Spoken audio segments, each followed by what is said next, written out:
Você já parou para pensar qual é o padrão que você aceita no seu casamento? O que você acredita, no que se baseiam suas decisões? O que você entende como certo e errado? Qual é o padrão que você tem adotado no seu casamento? É sobre isso que nós vamos conversar hoje. É sobre o padrão excelente de Deus. Olá, pessoal! Olá, olá. Estamos aqui para mais uma conversa de casal.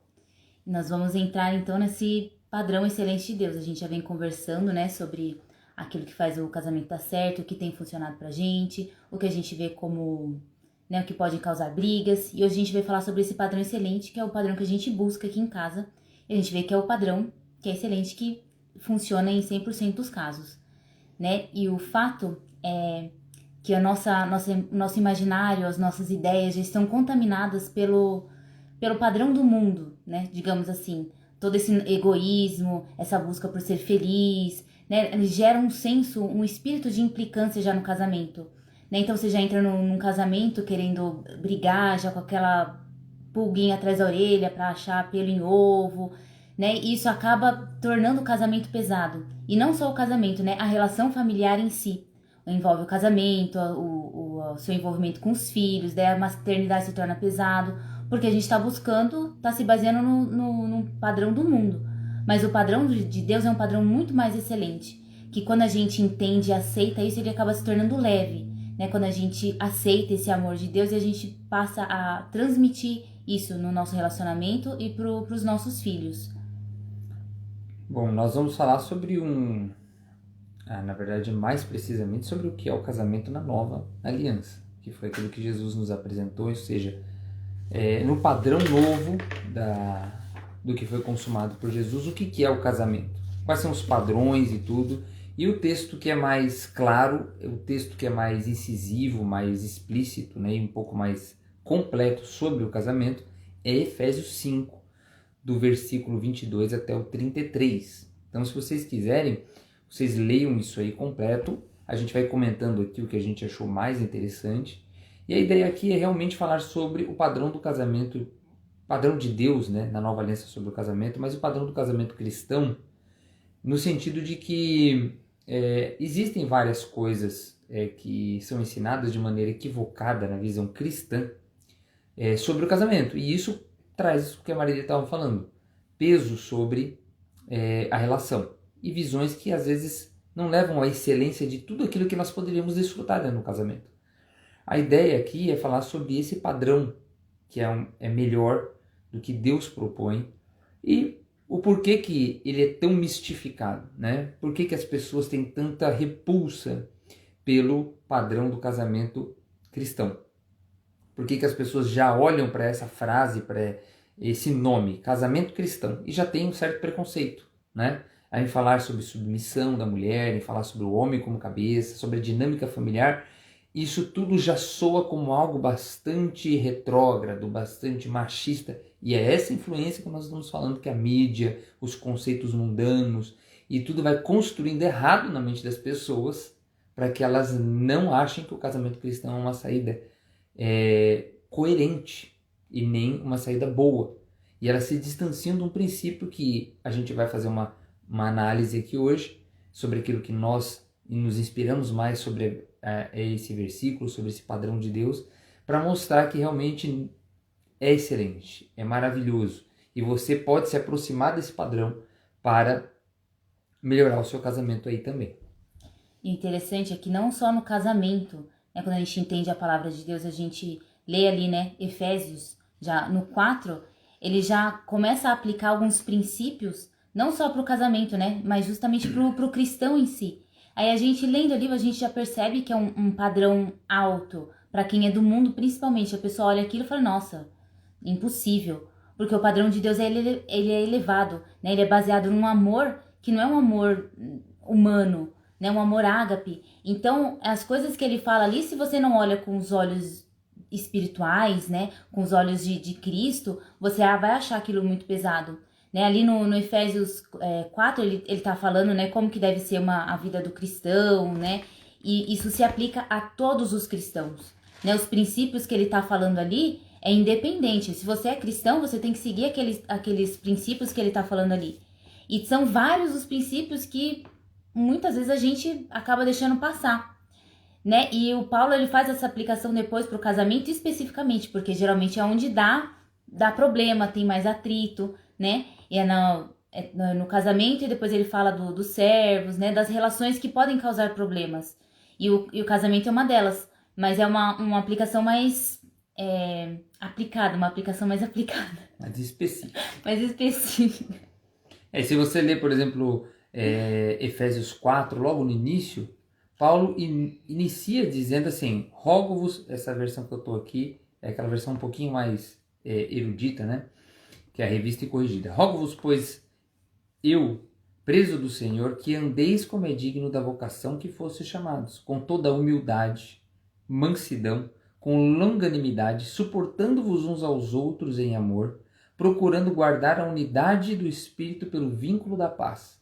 Então você veja que só isso de início aqui que a gente tem no 4, se você aplicar isso no seu casamento, independente do que vai ser dito lá em Efésios 5, se você aplicar só esse versículo 4, 1, 2 e 3, já é praticamente impossível dar errado. Se a gente preservar tudo isso aqui que o Paulo está falando. Porque são princípios nobres, são princípios que, se aplicados tanto de uma parte para com a outra, vai gerar a reciprocidade de ações boas. É claro que nossos instintos naturais são contra, na maior parte das vezes, a esses princípios aqui. Mas, se a gente se ater a eles, se a gente alinhar o nosso coração com o coração de Deus e conseguir aplicar eles, você vai ver que já resolveria. Mas Paulo vem, como a Marília acabou de falar, falando sobre a relação de pessoas cristãs, aqui no 4 e no início do 5. E ele já fala praticamente sobre tudo que vai ser dito lá em Efésios 5, a partir do 22, sobre o casamento. Só que de uma maneira aplicada às relações naturais aí de seres humanos que não têm uma relação conjugal, né? Mas lá ele vai fazer uma aplicação mais específica depois para, vamos dizer assim, ser claro sobre o que deve ser feito no casamento e porque também existe no casamento algumas características específicas que são importantes, né? É interessante que no Efésios 4, 12, 13, ali ele fala que Deus quer que a gente seja aperfeiçoado, né? O aperfeiçoamento dos santos. Quem são os santos? Somos nós, né? Nós somos separados. Nós que aceitamos a Jesus, nós somos separados. E Ele quer que a gente se aperfeiçoe para quê? Para chegar à estatura do varão perfeito, que é Cristo. Então a gente não pode se acomodar e aceitar qualquer coisa, aceitar suas limitações. A gente tem que buscar se aperfeiçoar. A gente tem que buscar se encher do Espírito, né? Elevar o nosso espírito para que a gente possa dominar a carne. Porque a nossa carne não pode dominar sobre nós. Então a gente pode sim, porque Cristo já na cruz ele já tornou isso possível. A gente pode se apossar disso e chegar à estatura do varão perfeito. Lógico que é um processo, né? A gente tá aqui buscando, e esse é o nosso padrão, esse é o nosso alvo, né? Chegar ali à estatura do varão perfeito. E esse é um dos pontos que ele fala ali do cristão. O outro que eu achei interessante de citar aqui, que no Efésios 5, 2, ele fala que pra gente andar em amor, como Cristo nos amou e se entregou por nós. Se a gente andar no amor com que Cristo nos amou, a ponto de se entregar por nós, todos os problemas seriam solucionados, porque o amor dele é perfeito. Né? Então ele exorta a gente a andar no amor que Cristo nos amou. Então, isso é para todo mundo, e quanto mais no casamento. Né? E ele ainda fala que sujeitando-vos uns aos outros, ou seja, já tem essa parte de sujeição de uns aos outros no corpo de Cristo, porque nós somos um corpo na igreja, né? E cada um tem que se sujeitar ao outro, né? E é esse ponto que às vezes pega lá pra mulher com esse movimento todo feminista e tal, como assim me sujeitar, né? Fica com essa impressão de, meu marido vai mandar em mim, sendo que não é bem assim. É sobre isso, né? Não é sobre isso. Quando a gente entende que sujeição que é essa, entende qual é o papel do homem, que é muito, não que seja muito mais elevado que o da mulher, mas é um papel do homem. De muita responsabilidade. De muita responsabilidade. Então, você se sujeita a isso porque ele tá assumindo a responsabilidade. O homem tá ali pra isso, né? E a gente, como mulher, se sujeitar em amor. Não que ele vai mandar em você. E um ponto, antes da gente começar, que ele fala ali no Efésios 5, 22, fala, vós, esposas, sujeitai-vos a vossos maridos. Ou seja, ao seu marido, né? A gente, principalmente toda essa coisa de rede social e ver o marido de uma fazendo isso, o marido da outra fazendo aquilo, a gente acaba comparando e achando o nosso marido o pior marido do mundo. Nossa, mas o meu marido não me dá flores, mas meu marido não dá Você banho pega nas só aquela crianças. coisa boa que o outro faz, né? Ah lá, e meu marido não faz isso, né? Exatamente, a gente esquece que na rede social Os ou que a maridos com pessoa as vai esposas contar, também, né? vai falar ali a parte boa. Se bem que muita gente também fala a parte ruim, né? Ah, meu marido é esse. Até sobre isso eu tava lendo aqui um pouquinho antes de iniciar a live e lembrei daquele versículo que Paulo fala em Romanos 10:9, que ele fala que aquele que crê de todo o seu coração e confessa com a sua boca é salvo. E depois a gente vai ver que essa lógica ela também é vista lá em Atos 8:37, que fala lá na história do eunuco que Filipe batizou, que ele pergunta assim, posso ser batizado? Ele fala, bom, se você crê de todo o seu coração e você confessar agora que Jesus é o seu Senhor, você pode ser batizado. E a gente vê que existe essa lógica de que tudo aquilo que a gente crê no nosso coração, no nosso íntimo, e a gente declara com a nossa boca, a gente tem como resposta trazer isso à existência. Isso é fé. Porque quando você crê de uma forma íntima no seu coração, concreta, realmente de todo o coração, você vai declarar isso. Tanto que lá em Mateus 12, anotei aqui, 34, Jesus vai falar aquele famoso versículo de que o coração fala, a boca fala porque está cheio o coração. Então Jesus está falando assim, aquilo que você acredita você não consegue esconder. Então assim, a gente precisa se perguntar, o que a gente crê sobre o casamento? Quais são os princípios, conceitos, lógicas que a gente está adotando para o nosso casamento? Porque você vai encher o seu coração com isso, que é a base da sua crença. E você vai declarar isso sobre o seu marido, do seu marido, da sua esposa, sobre a instituição do casamento. Quantas vezes a gente não fala para o pessoal, casamento já não é mais uma coisa e tal. Então as pessoas estão declarando o que elas creem no seu coração. E isso vai determinar o resultado que você vai ter no seu casamento. Então por isso que a gente vai discutir sobre esses princípios, e a gente está falando sobre isso, que é para você se autoavaliar. O que você crê? Você pode não concordar com 100% do que a gente fala. Leia a Bíblia. Interprete aquilo que realmente Jesus está querendo dizer. Sobre o que Paulo está querendo dizer usando os princípios que Jesus apresentou. Você entendeu? E aí você entenda a lógica. Se inspire na lógica daquilo que você está lendo. Para você trazer isso para a sua realidade e transformar o seu casamento e a sua família mediante isso que você creu. E esse negócio de falar, de confessar, é o mesmo princípio que a gente usa para as crianças, né? A gente não ficar rotulando e declarando essas coisas sobre os nossos filhos, a mesma coisa sobre o nosso cônjuge. Você vai ficar falando mal do seu marido, vai ficar falando palavras duras e ásperas pro seu marido, você está declarando aquilo sobre ele, né? A gente tem que trazer a existência, como é que fala lá o versículo? Trazer as coisas que não são... Tratar as coisas que não são como se já fossem. Que Deus trata, né? As coisas que não são como se já fossem. Isso, você no seu coração acreditar e declarar aquilo, né? E aquilo vai sendo constrangido em amor. Seu marido vai ser, ou cônjuge no caso, vai sendo constrangido em amor.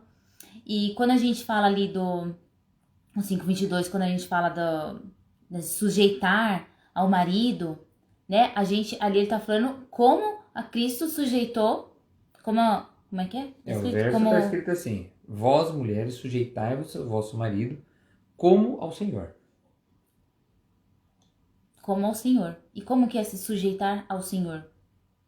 Que daí na sequência 22 e 23 eles falam coisas parecidas, né? Porque o marido é a cabeça da mulher, como também Cristo é a cabeça da igreja, sendo ele próprio o salvador do corpo. Ou seja, ele tá deixando explícito, Paulo, que a relação entre a sujeição da mulher e o marido ao marido é exatamente a mesma relação que existiu de nós como igreja nos sujeitando a Cristo, né? Então é interessante a gente ver isso, porque aí a pergunta que fica logo de início nesse conceito tão criticado e tão mal visto hoje é o que nós vemos que Jesus fez por nós. Ou seja, em algum momento a gente vê Jesus entrando como aquele que manda em nós, né? Se é isso que a mídia, se é isso que os conceitos atuais tentam pregar sobre o casamento cristão. A mulher se sujeitar ao marido é exatamente o marido mandar na casa, ditar as ordens. Ele dá a palavra final. Quem dá a última palavra na sua casa? É o marido? Então tá certo, é o casamento cristão. Então, esse conceito manchou a beleza do que Paulo está querendo dizer aqui. Porque Paulo está dizendo assim, a mulher se sujeite ao marido como ao Senhor, como a igreja se sujeita a Cristo. Ou seja, o que Paulo está dizendo aqui? Como que Jesus fez você se sujeitar a ele? Lá em... Eu anotei esse texto em algum lugar, né? Ou não? Qual? Sobre... Aqui, 1 João 4,19, fala que nós o amamos porque ele nos amou primeiro. Ou seja, aí já começa o padrão da sujeição. Então Jesus, ele olhou para nós, lá em Hebreus 12:2 vai falar sobre isso, que Jesus, pela alegria do que estava proposto a ele, do que ia acontecer, suportou a dor e a cruz e a humilhação e tudo mais. Ou seja, Jesus, ele olhou para nós não como defeituosos, ele não olhou para nós como pessoas que tínhamos problemas e tudo mais, ele olhou para nós entendendo aquilo que nós iríamos alcançar. Nossa, sabe, essa igreja aqui vai alcançar um padrão excelente. Ela vai ser a noiva perfeita, que é a figura usada para a igreja na relação com Deus e Jesus. Ele fala assim, então eu, pela alegria de ver isso, eu vou me sujeitar a morrer pelos seus pecados, para que eles possam alcançar esse padrão. Ou seja, Jesus demonstra um amor tão grande por nós que nós nos sentimos constrangidos a ouvir o que ele tem para nos dizer. Então ele começa a cuidar da gente e apresentar princípios, e ele vai a Deus. Você vai ver que se você ler principalmente João é um livro muito inspirador, leia João e veja como que Jesus se comporta. Jesus toda hora fala assim, e ele estava orando, ele passou a noite inteira orando. E Jesus mesmo fala, eu não faço nada sem antes consultar o Pai. Então Jesus, ele ia ao Pai, consultava, entendia o coração de Deus, vinha e apresentava isso à sua igreja, para que essa igreja pudesse sentir o amor do Pai, pudesse desfrutar de uma realidade que Jesus desfruta com o Pai. E aí ele apresentando todo esse conceito maravilhoso, ele nos trouxe, sentindo o seu amor, ele nos amou primeiro, por isso nós nos sujeitamos a ele, por isso nós o amamos agora. Ele traz a gente para esse papel e fala assim, vem cá, agora eu vou cuidar de você. Entendeu? Então assim, não só o marido tem esse papel de amar a esposa como Jesus amou a igreja, para que ela se sinta amada ao ponto de falar assim, não, esse é o homem que eu quero que cuide de mim, que assuma responsabilidade pelas coisas que nós vamos fazer juntos. Não está dizendo em lugar nenhum aqui em Efésios que o marido deve desconsiderar a opinião da esposa. Não está escrito aqui em lugar nenhum em Efésios que o marido deve decidir e comunicar à esposa. Aqui não fala desse tipo de coisa. Aqui fala que a mulher deve se sujeitar ao marido como ao Senhor. Logo em seguida, no 23, fala, porque o marido é a cabeça da mulher, como também Cristo é a cabeça da igreja, sendo ele próprio o salvador da igreja. O que significa ser o salvador da igreja? Não é? E Jesus, no relacionamento de Jesus com a igreja, não era um relacionamento de imposição. Né? Ele respeitava a individualidade das pessoas, ele buscava intimidade para alinhar o coração dele.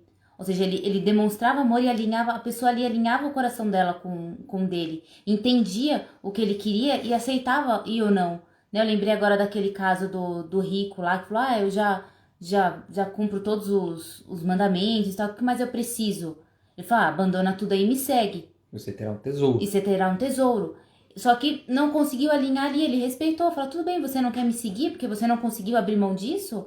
Tudo bem, né? Ele respeita se a gente quer ou não quer. E no casamento também é a mesma coisa, tem que ter esse alinhamento, né, entre a esposa e o marido. Só que o marido vai ter essa responsabilidade de estar arcando com isso, assumindo, né? Assumindo a responsabilidade. Vamos dizer assim, de carregar essa responsabilidade de não desistir, de buscar, e isso é importante, ó. O marido tem a mesma responsabilidade que Jesus tinha sobre a terra, de consultar a Deus, o marido também tem. Ou seja, o marido não sai agindo por aí com o que ele acha, aquela visão. Não, o marido, ele faz o papel de o quê? Ele se sente na responsabilidade de botar o joelho no chão, de buscar uma direção. Sabe, o que a gente está decidindo? Eu e minha esposa, nós decidimos de comum acordo. Mas isso tem que ser sujeitado a Deus em primeiro lugar. E de quem é essa responsabilidade? Do marido?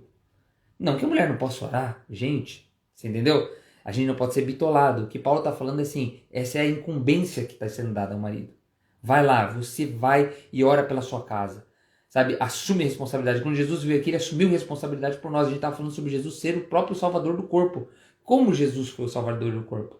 Ele olhou para todos os defeitos que eu e você tínhamos. Ele falou, eles não têm condição de resolver. Ou mesmo se eles tiverem condição de resolver, eles vão resolver e vão se cansar. Porque vão resolver com a força do próprio braço. Então ele falou assim, então eu assumo responsabilidade por seus erros. E eu levo a culpa. Para que eles possam se sentir leves para resolver e para entender isso. Então, quer dizer, esse é o padrão que Jesus mostra dele para com a igreja. E as pessoas não demonstram que no casamento é isso que acontece. Ou seja, vamos fazer uma aplicação mais prática, né, para sair do teórico. Quando está acontecendo algo errado dentro da sua casa, existe uma briga, uma situação indigesta entre você e sua esposa. Quem que tem que falar assim, não, eu assumo culpa sobre isso. Ou seja, eu assumo a responsabilidade de resolver isso, é o marido. Não se acovarde se você é o homem da sua casa, se você é o cabeça. Você sempre olha para as situações e fala, mas também minha esposa não faz não sei o quê. Não. Você tem que estufar o peito e dizer assim, eu sou o cabeça. Deus me deu a incumbência de trazer paz para essa casa. De trazer conciliação, reconciliação, para que minha casa viva na presença de Deus. Viva momentos bons, viva uma coisa excelente. E aí você vai assumir isso para você e falar assim, não, eu vou agir de forma a constranger a minha esposa, pelo amor que eu vou demonstrar, para que ela fale, não, realmente, amor, isso nós estamos errados, nós não devemos viver essa relação de briga, de constrangimento, esse cenário dentro da nossa casa. A gente tem que desfrutar da paz de Deus, a gente tem que desfrutar do amor, de intimidade, de momentos gostosos. A gente não pode aceitar um padrão que não seja o padrão de Deus. Interessante que isso não pode se tornar uma desculpa. Aí ele tá falando do papel que seria do homem, mas meu marido não tá fazendo isso, então eu não preciso corresponder. Mas é independente o seu papel, o papel da mulher e o papel do homem. O homem tem que fazer o papel dele independente da mulher, né? Esse é o padrão, esse é o ideal. Que é o que Jesus faz, né? Que é o que Jesus faz. Se a pessoa faz ou não faz, tudo bem, eu vou me manter aqui em amor com vocês e tal. A mesma coisa o marido, a mulher. Você não vai deixar de se sujeitar ao seu marido porque ele não tá sendo o cabeça da casa. Mas você pode reverter essa situação cumprindo o seu papel à risca. Constrangendo em amor, mostrando que, né, qual é o caminho que deve se seguir.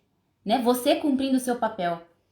O seu marido não tá sendo lá aquele cabeça e tal, mas você vai lá e você vai continuar sendo submissa. Você vai continuar amando, demonstrando amor, respeitando, honrando, né? Que ele vai começar a ser constrangido. Né? Eu ia falar mais alguma coisa que eu esqueci. E o padrão, esse padrão que é colocado, a primeira coisa que a gente tem que dizer, ele não é algo simplório, tá? Ele é algo que revela o coração de Deus. A família é a manifestação do reino de Deus sobre essa terra. E assim, quando Deus convida o marido a ser o cabeça da casa, a semelhança do que Jesus fez, Jesus fala assim que o maior, ele falou assim, ele foi lá e lavou o pé dos discípulos. Ele fala assim, ó, o maior veio, serviu.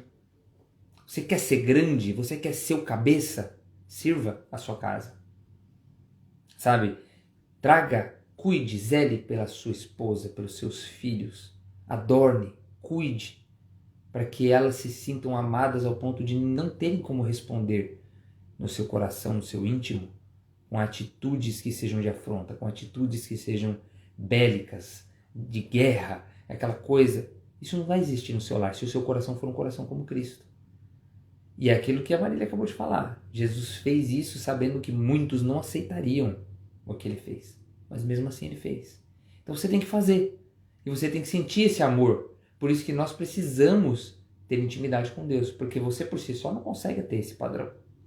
Até mesmo às vezes a gente tem que ir sem sentir, né? Porque a gente sentir esse amor que é o processo. Às vezes você vai ter que simplesmente decidir, não, eu quero amar meu marido, eu quero honrar meu marido, eu vou fazer o que é preciso ser feito. Mesmo eu achando que ele não merece, mesmo eu achando que ele não tá certo, eu vou fazer porque eu quero amar ele, eu quero constranger ele com amor. Né? Então, quem olha de fora, quem olha do mundo, vai olhar e falar assim, nossa, mas você tá sendo besta. Nossa, mas você tá sendo, sei lá, capacho. Pra que você tá fazendo isso? Ele não tá correspondendo. Né? Pode parecer uma relação assim, meio desigual, meio injusta. Mas você tá ali, em amor, fazendo aquilo que você deve fazer. Né? Pra chegar a esse finalmente, né? De ter uma relação mais ajustada. Né? E a gente tem que ter essa liberdade de falar o que você gosta, o que você não gosta, ter essa liberdade desse alinhamento. A gente tem que falar também sobre a questão de relacionamentos abusivos. A gente não está aqui, como em nenhuma outra live, defendendo que qualquer pessoa deva ficar em relacionamentos abusivos, tá? A gente está falando de uma dinâmica normal. Quantas pessoas aceitam um padrão de, sabe, ficar tendo briguinhas com com a rispidez com o marido, com a esposa, disputa de poder, aquela briguinha, falar mal, não sei o que, cutucar. Quantas pessoas aceitam isso como um padrão?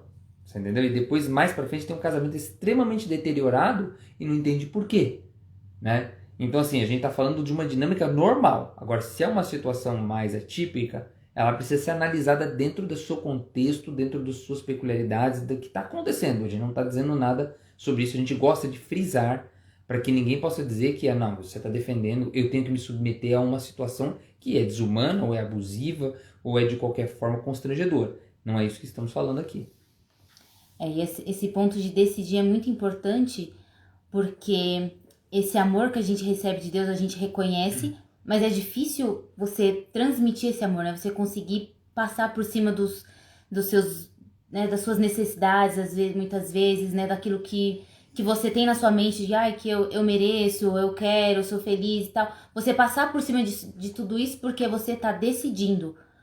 Eu queria dormir até mais tarde, mas eu vou acordar mais cedo para preparar o café da manhã pro meu marido, para ele ir trabalhar lá com a barriguinha cheia, não precisar sair correndo e engolir qualquer coisa. Não que isso seja a função da mulher, mas isso demonstra o cuidado da mulher para com o marido. E se o marido fizer isso, mostra o amor dele para com ela. Então são pequenas coisas, às vezes, que você tem que decidir. Muitas vezes você vai estar lá sofrendo, porque não era o que você queria estar fazendo. Eu não queria, né, nesse exemplo aqui, acordar mais cedo. Eu queria dormir. Tá ali sofrendo, mas você vai decidir, né? E essa decisão, esse sofrimento, digamos assim, esse desconforto, ele é válido, porque ele vai estar levando amor, ele vai estar mostrando, né, que você se importa, que você está cuidando. E colocando assim, em pontos mais práticos também, essa questão que a Marília falou sobre, a marida, olha só, a esposa tem que demonstrar ali às vezes pelo marido um respeito, uma sujeição e tudo mais, mesmo quando ele não está correspondendo. Aí você fala assim, como que é isso aí? Peraí, não é bem assim. Calma, olha só, o que ela está querendo dizer na prática é mais ou menos o seguinte: o seu marido ele não tem essa postura que a gente acabou de falar, de um marido que está conforme a postura de Cristo com a igreja, não significa que você vai ficar ouvindo besteira, mas você também não pode tomar a postura de assumir certas frentes da casa, que a gente vê muitas mulheres hoje fazendo isso, uma postura de que assume a liderança da casa e comanda e faz e acontece e demonstra claramente com suas atitudes que desconsidera a autoridade do marido, que desconsidera a opinião do marido. Ele fala, a autoridade, então o marido é mais autoridade. Não. Eu sempre que vou decidir, falo, peraí que eu vou ver com a minha esposa. Isso demonstra o meu cuidado para com ela. A esposa também sempre que fala assim, não, peraí, o que vocês vão fazer? Não, nós vamos nesse aí. Eu vou falar com meu marido, nós vamos. Ou seja, meu marido também não assume postura nenhuma, eu decido pela minha casa. Você demonstrando isso, você fortalece, reforça o comportamento que o seu marido vai ter. E o marido também, se ele for de uma certa maneira se impondo sobre a esposa ou tomando a atitude de não se impor, ele também vai reforçando a atitude da esposa de assumir a frente ou de muitas vezes de submeter uma situação de uma maneira que não é a maneira bíblica, mas às vezes sob pretexto bíblico. Então assim, a esposa, como que ela pode fazer isso? Eu gosto de colocar em exemplos práticos para você entender o que a gente está dizendo. A esposa pode assim, olha, estamos te convidando aqui para ir passar um final de semana com a minha casa. Peraí que eu vou ver com meu marido. E vai lá. Por mais que o marido vai falar assim, amor, você que sabe, pra mim tá tudo bom. Não sei o que, aquele cara que não assume o papel dele, que não se posiciona. Porque quando a gente se posiciona, a gente tem que assumir responsabilidade pelo que dá errado. Uma coisa muito interessante no casamento é que quando o marido é o cabeça, se a esposa decidir ele concordar com ela e der errado, a responsabilidade de resolver continua sendo dele. Não é assim, amor, você que decidiu isso aí, resolve. Não é isso que o cabeça faz, não é isso que Jesus faz. Você pode errar quantas vezes você quiser, você vai olhar para Jesus e ele vai estar lá, falando, eu estou aqui para resolver. Eu estou aqui para perdoar de você de novo, para estender a mão e te ensinar o caminho certo, para assumir a consequência do que você fez. Porque Jesus não só te ensina o certo, Jesus assumiu toda a dor e toda a consequência do que a gente faz de errado. Para ele. Ele não falou assim, agora você sofre, mas eu perdoo. Não, ele sofreu a sua dor e te perdoou. Você entendeu? Então, quer dizer, mesmo quando o marido não assume esse papel, então que a esposa fala assim, não, eu vou consultar meu marido. Ela vai lá, amor, vem cá. Ah, não, você que sabe, tá? Então, meu marido concordou, então a gente vai. Eu vou ver com ele o melhor horário e te aviso. Você honrou, você mostrou que você está colocando seu marido na posição de que ele assume a responsabilidade pela sua casa. E você vai empurrando ele para isso. Empurrando ele para isso com amor. Não é com a atitude de, amor, você precisa decidir, se tu não é o homem. Você não sabe que lá em Efésios está escrito que você é o cabeça da casa? Isso aí não vai resolver. Você entendeu? Não vai resolver. Isso vai criar mais briga sobre a sua casa. Então, assim, a gente precisa entender em pontos práticos como que o casamento bíblico aqui, do Novo Testamento, da Nova Aliança, se aplica. Que não é essa forma que as pessoas estão pregando por aí, de que, não, isso aí não se aplica mais, isso era outro tempo. Jesus, não, naquela época a sociedade era machista. Não. Aqui o que Paulo está falando é algo atemporal. É algo que revela o coração de Deus. Que revela aquilo que motivou a obra consumada por Jesus por nós. E isso não tem tempo que vá mudar o que aconteceu. E se você aplicar esse padrão, você vai ter resultados extraordinários. E fora do padrão da lógica humana. Então pode parecer ilógico quando você lê isso. Mas se você aplicar, você vai desfrutar de resultados extraordinários. E o fato é que esse é um ciclo, né? Se alguém não assume o papel, continua nesse ciclo ruim. Né? A mulher não respeita, não honra o marido não ama a mulher, dela desrespeita mais o marido, ele ama menos a mulher e fica nesse ciclo. Se não tem alguém que vá romper isso, o negócio continua. Porque é um fato, não é nem necessariamente só bíblico ou um mandamento, alguma coisa assim, é uma questão biológica. A mulher precisa se sentir amada, a mulher precisa se sentir segura.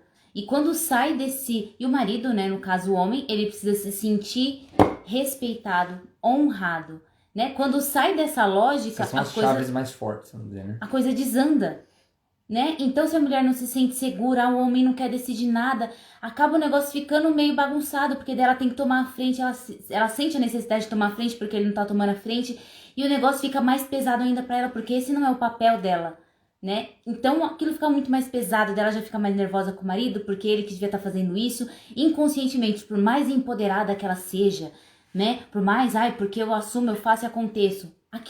Isso não é o nosso papel biológico que tem que ser, né? Isso é o papel do marido.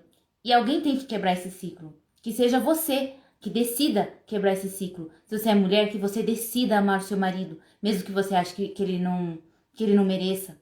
Você decida amar ele para romper esse ciclo. Quanto mais você amar ele, mais ele se sentir honrado, né? Se sentir respeitado, uma hora ele vai falar, opa, aos poucos ele vai começar ali a demonstrar amor, né? E o negócio vai começar a girar. Quanto mais você demonstra respeito, honra por ele, mais ele vai começar a te amar. Quanto mais ele te ama, mais você vai sentir a vontade de honrar ele. E a mesma coisa, o contrário, o marido. Se você começa a amar sua esposa, ela vai começar a te respeitar mais, vai começar a te honrar mais.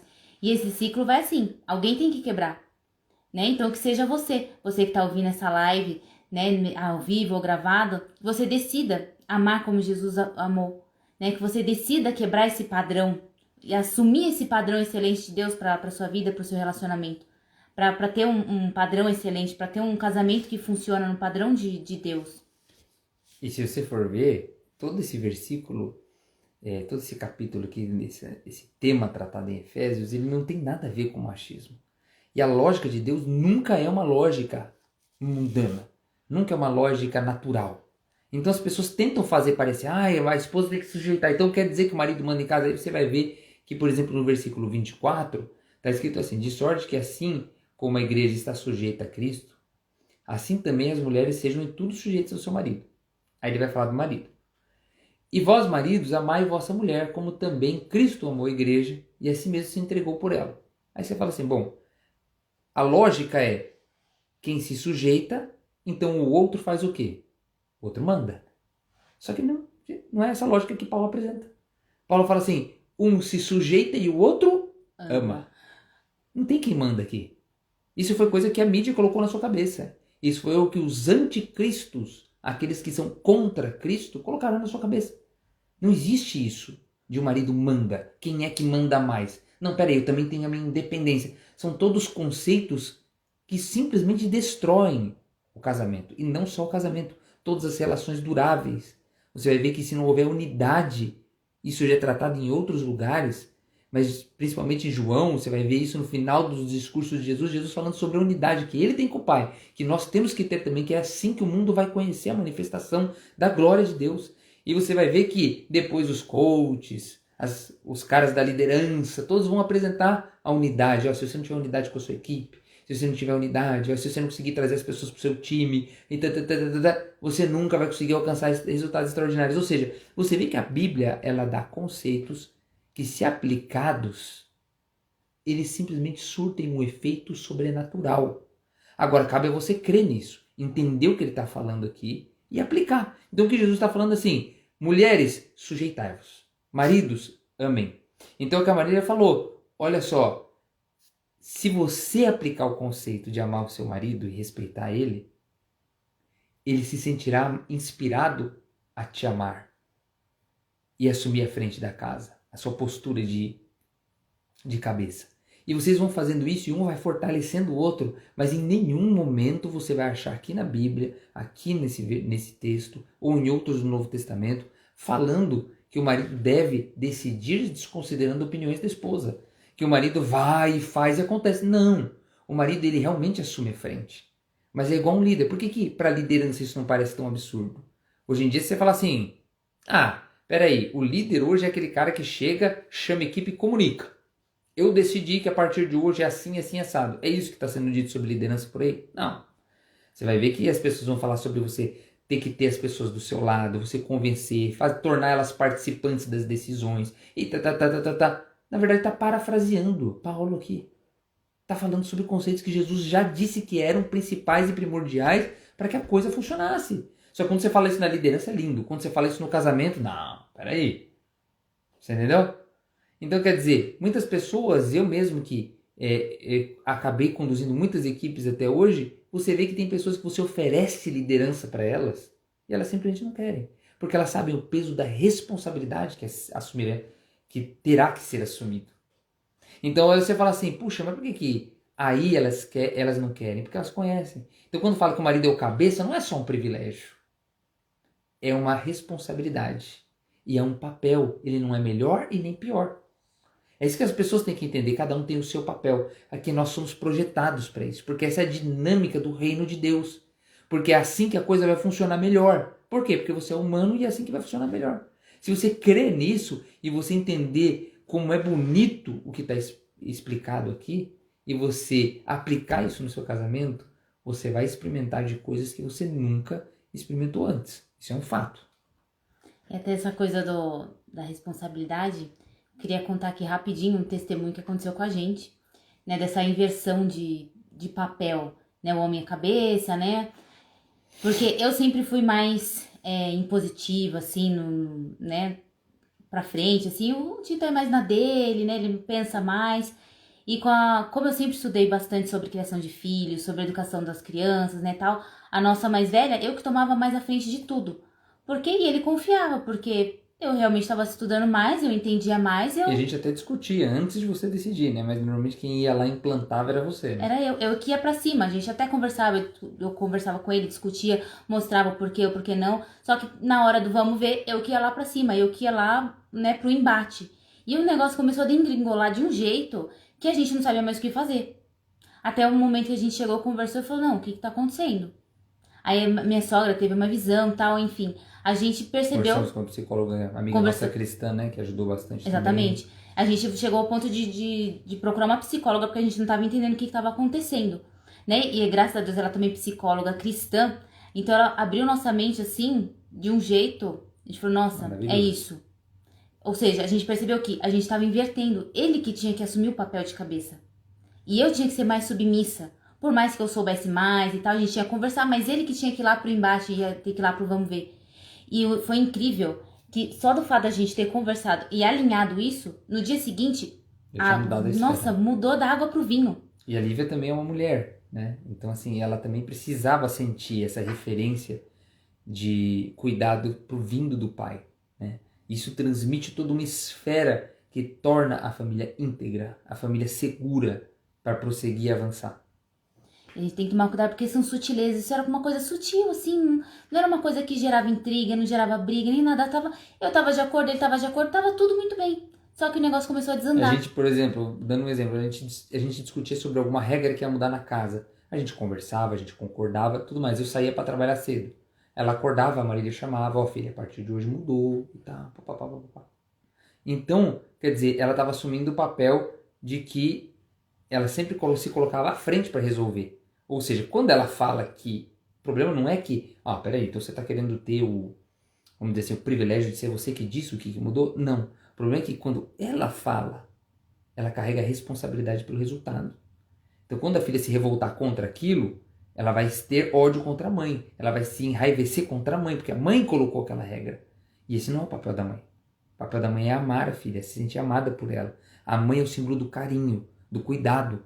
E o pai, não é que ele tenha que ser odiado, mas ele tem que ser mais firme e amoroso. Mas ele é a referência da firmeza. E a mãe é a referência do amor. Então, quer dizer, não é que você está falando assim, a mãe não pode fazer. Não, são referências de coisas nobres em cada um. E que se um não cumpre com o do outro, um carrega o fardo do outro e as referências ficam fora e você perde a dinâmica divina do casamento e da família. Então, assim, não tem nada a ver com essas comparações simplórias. Não tem nada a ver com essas comparações, assim, sabe? Que as pessoas pegam e trazem exemplos, muitas vezes, coisas, vamos dizer assim, fatos que aconteceram e também discursos de pessoas que são cristãs, mas são ignorantes quanto a esse respeito, que falam besteira por aí. E aí as pessoas usam isso para dizer que a Bíblia está errada. Não. A interpretação de algumas pessoas sobre a Bíblia está errada. Porque essas pessoas, se você for olhar, não estão tendo bons resultados também. Então, assim, a gente tem que se ater a melhorar o que a gente tem. Não que a gente vá pegar e ficar perdendo nosso tempo de criticar os outros. Mas toma cuidado. Como eu disse no começo da live, tudo aquilo que você crê no seu coração e você profere com a sua boca, você vai ter como realidade na sua vida. E se uma frase que a gente anotou aqui, que a gente achou muito interessante, é que enquanto não dermos o que o outro necessita, não teremos o que queremos. E às vezes, até pra gente dar o que o outro necessita, a gente precisa abrir mão da gente. Né? A gente precisa passar por cima de alguns conceitos, de algumas coisas que a gente acredita. Até mesmo nesse caso que a gente contou aqui, eu me sentia confortável até de estar ali em cima, né? Eu gostava de estar ali, digamos assim, mandando. Só que aquilo estava se tornando pesado para mim. Né? Eu tive que abrir mão disso. Foi difícil, tanto para mim quanto para ele. Abrir mão de eu estar ali, à frente da coisa ali, fazendo e acontecendo. Mas era o que ele precisava e o que eu também precisava. Eu abri mão disso, porque não era o meu papel. Né? Eu tive que dar o que ele necessitava para eu ter o que eu queria. A partir daí o negócio ficou muito mais leve. Ficou muito mais tranquilo. Porque eu passei o papel que não era meu pra ele, que era dele. Então a gente precisa ter muito cuidado. Foi um processo difícil também, porque eu cresci num lar também onde meu pai ficava muito ausente, porque ele era missionário. E então minha mãe decidia muitas coisas, claro, muitas vezes sozinha, até que meu pai aparecesse em casa e tudo mais. Então, para mim, uma mulher estar decidindo as coisas era uma referência até que aceitável. E pelo meu tipo temperamental, também existe isso. A Marília, ela tem um tipo temperamental mais sanguíneo, mais colérico, que é uma pessoa que tem uma tendência a se impor mais. Eu sou um cara fleumático. Eu, para conseguir liderar uma equipe, tive que, sabe, mudar muito meu mindset, trabalhar muito as minhas dificuldades de me impor, não falando de uma maneira depreciativa, mas de me impor, de conseguir trazer as pessoas, de opinar, de convencer, porque eu sempre fui mais retraído nesse ponto, pelo meu tipo temperamental. Então, para mim, assumir esse papel dentro da minha casa também foi difícil. Não foi fácil para mim, tava ótimo. Se a Marília sempre fosse lá e na hora que a menina desse um piti, ela fosse, não, eu já estudei as técnicas para resolver isso aí. Graças a Deus, né, que ela estudou isso aí. Mas não, eu tive que me desenvolver. Eu tive que adquirir habilidade para poder lidar com as crises, para poder lidar com as situações difíceis. Para quando a Marília fala assim, ó, aqui chegou um ponto que eu já não consigo mais. Aqui chegou num ponto que, por exemplo, ela está tentando bater, ficou violenta. Então eu vou me retirar, o papai vai vir aqui. O papai não vai vir para gritar, para dizer que ele é forte, para impor. O papai vai vir para conseguir chegar ali com carinho e suportar aquilo. Suportar com amor para que até que ela se constrange e entenda que eu tô ali para cuidar dela. Mas quem vai segurar esse rojão na hora é o marido, é o cabeça da casa. Você entendeu? Então, assim, é um cuidando do outro. Não tem nada a ver com um mandar no outro, ou um simplesmente obedecer a cartilha de regras do outro. Não faz nenhum sentido isso aí, no contexto bíblico, né? Sim, eu acho que é isso, né, amor? Não vamos mais... Nos Agora é alongar. chover no molhado, né? Ficar falando a mesma coisa. Mas é isso, o padrão de Deus é esse. E se alguém tiver alguma dúvida também, algum texto aí que não fica claro e tudo mais, a gente vai salvar a live. Entra lá e comenta, a gente vai respondendo, a gente vai conversando e vai falando sobre isso. Encaminha aí para as famílias que você vê que podem ter uma interpretação errada ou que precisam se inspirar muito mais do que tentar provar que uma pessoa está errada. É muito mais produtivo você tentar inspirar alguém com a visão correta. É uma coisa que eu digo, um versículo que eu falo bastante. Não vos conformeis com este mundo, mas transformai-vos pela renovação da vossa mente. Se você está aqui, eu espero que Jesus, o Espírito Santo, tenha falado no teu coração para que você seja transformado, para que você seja usado no seu relacionamento, no seu casamento, na sua família, para que a sua família seja transformada em amor e que o amor de Jesus transborde na sua vida e na vida da sua família. Amém. Amém.